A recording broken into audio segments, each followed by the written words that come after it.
ऋषि बाजश्रवा और नचिकेता की कहानी आप तो जानते ही होंगे। नचिकेता अपने पिताजी के द्वारा किए जा रहे यज्ञ के परांत उन्होंने प्रण लिया था कि मैं जितनी अपनी संपत्ति है उस सबको अपने अतिथि पंडितों को दान में दे दूंगा।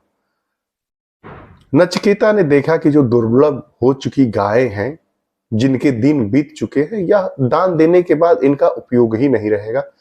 नचिकेता ने सोचा कि पिताजी से कोई भूल हो गई होगी, भूलवश ऐसा कर रहे होंगे। नचिकेता ने यह प्रश्न पिताजी से किया। पिताजी गुस्से में आ गए। नचिकेता ने कहा कि मैं भी तो आपकी ही संपत्ति हूं, आपका पुत्र हूं, आप मुझे किसे दान में देना चाहेंगे? तो उनके पिताजी बाजश्रवा ऋषि ने कहा कि मैं तुम्हें यमराज को दान में देता हूं।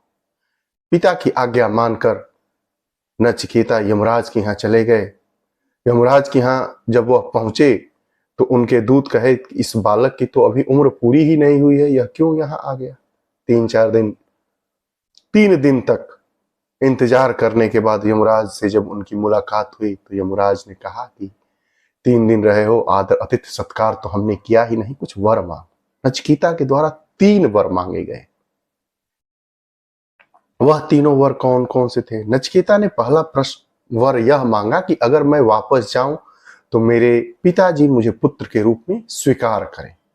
दूसरा प्रश्न उन्होंने पूछा कि पृथ्वी पर सुख दुख न हो, इसके लिए हमें क्या करना पड़ेगा?